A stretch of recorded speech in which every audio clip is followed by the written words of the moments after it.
so that tended to add a lot of stress to what you were doing because you weren't really sure if you were doing the right thing, and it was easy with no feedback to think, why am I even doing this? I have no idea whether any of it's going to count or not.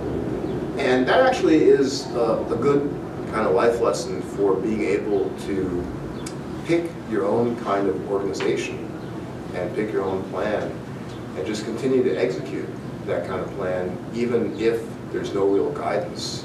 And a lot of the time just having the plan and sticking to it makes a really big difference in terms of being able to get certain things accomplished. I used to teach one of the Kaplan courses for prepping for the LSAT, but also I used to offer a course about getting ready for law school. And in that course, I used to say that it's actually pretty easy. You simply go to class and you do the reading. Reading gets kind of overwhelming at times. Classes can get a little bit overwhelming. But if you basically do that and you have a system where you're always reviewing, then it's really just a matter of organization. And if you can keep that up, then you're going to be in the ballpark with it. But that's easy to say. I mean, during the year, it's a long year, and you lose track of that goal, and you're very nervous, you're very anxious.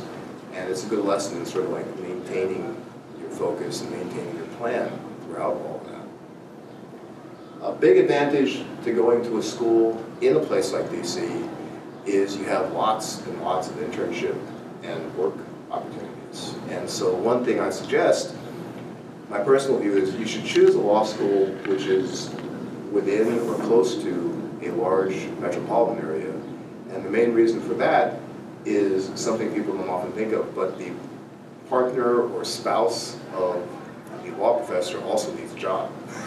And if you're in a big city area, they're much more likely to find employment. The professors don't have to be living completely on the professor salary, and there's lots more opportunity for them as well as for the students. So in a place like DC, the opportunities for internships are just particularly rich. I mean, even as an undergrad, you can do a lot of different kinds of work. I clerked after law school for judges, which is a great experience. But even as an undergrad, there are so many kinds of courts and judges in DC that you can find an internship even now to give you some experience with that. The real benefit of doing the judicial clerkships, which we'll hear about if you're looking at law schools and careers, is that you really get a sense of what the behind-the-scenes situation is with courts. You have a lot of lawyers who seldom go to court, particularly in large law firms, and there's a whole mystery to what goes on behind the bench there. Kind of like the man behind the curtain in Wizard of Oz. And once you've worked for a judge, when you've worked in the chambers, that mystery is not there. You will learn that the judge is a human being like everybody else, and there are law clerks like yourself trying to puzzle out the answers just as the lawyers are trying to puzzle things out. And that experience is really invaluable when you're thinking about litigation, when you're thinking about how to approach the courts. It takes a lot of the guesswork out of all that for you. The other unique thing about DC in particular, and it's a great example of being able to move between the public and the private sector.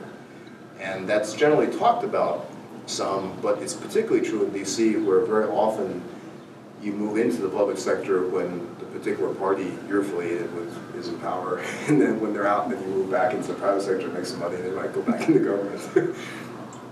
A lot of people will ask, is it better to start in the public sector or start in the private sector? And my answer is you should start in the public sector. And there are a couple of reasons for that. First, you get much more responsibility in the public sector.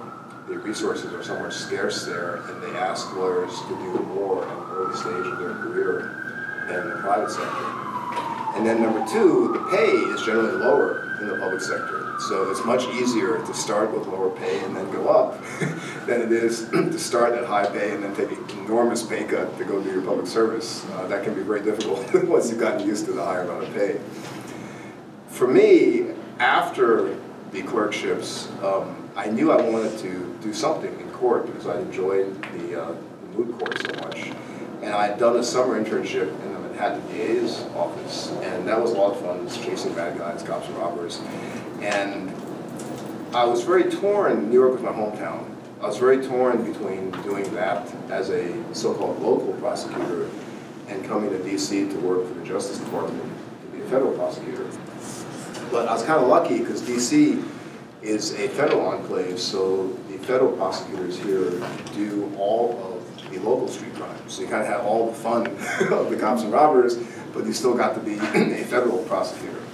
And so as a young lawyer in the Justice Department, or rather in the U.S. Attorney's Office here at the local prosecutor's office, the great thing about that was you got tremendous amounts of experience going to court like right away.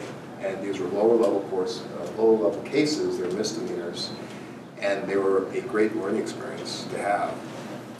The typical caseload was, well, usually you had a team in a room like this, you might have about 7 or 8 misdemeanor prosecutors. Each of us had a caseload of between 300 to 500 cases. So with 300 to 500 cases, you know absolutely nothing about your case. You're usually looking up for the case as you're walking up into the courtroom, you're like opening the file, trying to figure out who's my witness.